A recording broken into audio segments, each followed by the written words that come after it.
Hi, this is Luis Patel from MobiCraze. Today we are here with the Redmi Note 3 to inspect the UI performance and the smoothness and to see whether there are any lag or whether there is any lag or any stutters or anything which is not in keeping with the other value proposition this phone offers.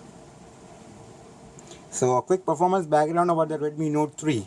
The Redmi Note 3 has the Qualcomm Snapdragon 650 processor with 4 Cortex A72 cores clocked at 1.8 GHz, which are the newest cores from ARM, and also 4 Cortex A53 low power cores clocked at 1.4 GHz. So in total there are 6 cores in this phone. When it comes to the GPU, we have the Adreno 510 clocked at 600 MHz. And for the resolution side of the display, it's a 5.5 1080p panel, which is yet another plus factor, because if it were QHD, then it would have placed more load on the GPU. So on paper, the Redmi Note 3 should have absolutely phenomenal performance, because at this price range you're not going to find any other Snapdragon 650 phone, and if Xiaomi has optimized it well, then performance should not really be a worry in this phone. So let's test if it's really the way in reality. The first thing we have to note is that currently I am not running the stock MIUI launcher and have instead replaced it with Noah launcher, which I prefer. But you have to take my word that even the stock MIUI launcher was very smooth and had no stutters. It ran at a constant 60 frames per second. The only major downside of the MIUI launcher is that it does not have an app drawer, which definitely feels constricting. So this is Noah launcher and it runs very smooth indeed. No problems whatsoever. Every single animation scrolling the app drawer is very smooth. Transitions are all very smooth. No problems. So the next thing we are going to inspect is the animation for the notification drawer. So how is that important? The fact is that even many high price Android phones still have problem with this animation. Many times on Android phones, this animation fails to run at a constant 60 frames per second, and instead frame drops make it run below 30 frames per second, which definitely does not create a positive impression. So is this the case on the Redmi Note 3? No, it is not. Every single time this animation runs at a smooth 60 frames per second. So yet another pass on the Redmi Note 3. The next thing we are going to inspect is the settings app. On many Android phones, the settings app can be slow and laggy, in the sense that when you tap on an item, it can take a long time to load. But not so on the Redmi Note 3 yet again. When you tap on an item, it's there for you. It's there waiting for you instantly. You tap on the display item, it's there. There's no wait. There are no wait. There's on 1 second wait. There is no wait. There is basically no delay in response time. The settings app is also very smooth in terms of scrolling. It has this iOS-ish bounce effect, unlike the stock Android glow effect. The next app we are going to see is the Google Play Store. Now the Google Play Store is a very problematic app in even flagship Android phones, because of continuing problems with CPU usage and GPU smoothness, and basically coding inefficiency from Google, which makes this app stutter and lag even on the top priced Android flagship phones. So how does it perform on the Redmi Note 3? Basically, stutters are very few. It does stutter a bit, like it stuttered now, but Google Play Store is a problematic app, and the Redmi Note 3 is basically the first Android phone I've used which can run this version of the Play Store as smooth as it does. As you can see, if we are scrolling up and down, even high resolution icons are being rendered in real time. Let's head into the top chart section.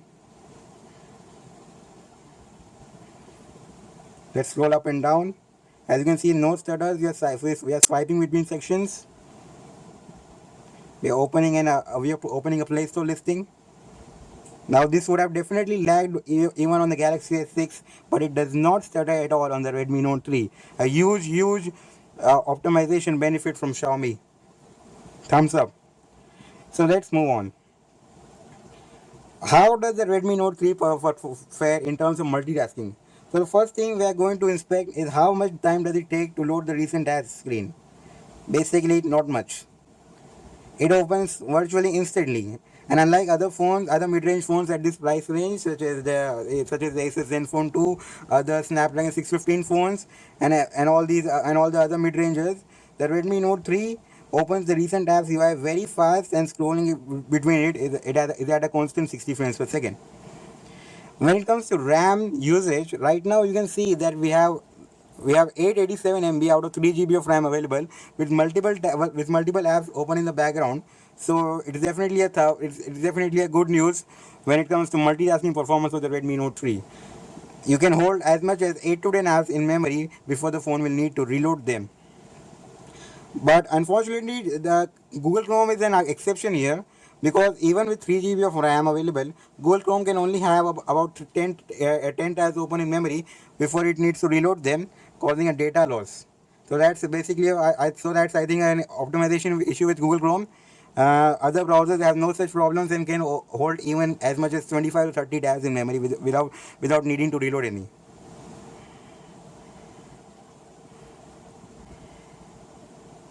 So even highly CPU intensive apps pose no problem to the Redmi Note 3. Basic UI smoothness is not a problem. Even intensive PDF loading, Microsoft Word, Google Earth, these apps also function very smooth indeed on the Redmi Note 3. In short, when it comes to performance, you should have no worries. The Redmi Note 3 can handle it. And that's a huge factor when it comes to the value for money proposition, because Android phones have a performance issue from long, and you definitely need great specifications plus great optimization in order to deliver a crucially smooth user experience. And we are happy to say that Xiaomi delivers in all respects. The only thing left to test is the gaming performance, but that's the subject of another video, and we'll be back with that video upload soon. So even the browsing performance is excellent. As you can see, this is the stock MIUI browser. It functions very well. We also have installed other browsers such as Mercury browser, Lightning browser, and they all function well. So the thing which strikes us is that the Redmi Note 3 does not hesitate in doing any task. Many times you have this issue where you are really urgent in finding anything on your phone, but the phone instead lags, the keyboard takes a long time to load, and it just does weird stuff. That's not the case on the Redmi Note 3 so far. Take for example how fast the SwiftKey keyboard opens. In other phones, SwiftKey can take a lot of time to open. They have been trying to solve this issue for many years, but on this phone there's just no issue. It opens fast. Take for example the Google app containing Google Now. Scrolling is very smooth indeed, even with these news items and all the different Google Now cards. No problems at all. When it comes to opening the camera app definitely opens fast. Maybe not as fast as the flagship phones, but definitely in this price range it opens competitively fast. How fast is the photo taking experience, however? When you switch HDR off, the photo taking experience in daylight is very fast, but the resulting photo quality suffers. When you switch HDR off on, the time taken to snap a photo can go into number of seconds, which can definitely hamper the image quality experience, and basically the camera experience is hampered because especially in low light with the lack of optical image stabilization, leaving HDR on will result in 75% plus of your photos coming shaky. So definitely some room for improvement here. But in all other respects, the Redmi Note 3 passes with flying colors. So that's all for this video. I hope you enjoyed this video. We'll be back with more videos on the Redmi Note 3, including the full in-depth camera quality review, the video recording quality review, the battery life which we are getting in terms of the screen on time and the idle and the wake locks, etc., and also the full in-depth outlook and the integrated review of the phone, as how it performs for a 12,000 phone, and whether it is worth to buy it, and whether it is worth what the hassle in flash sales, registrations, and all the other hassle you will face when buying this phone. So stay tuned. We'll be back very soon. I hope you enjoyed this video. If you liked it, be sure to subscribe to the channel. Hit the like button. This is Idris Patel, and as always, thanks for watching.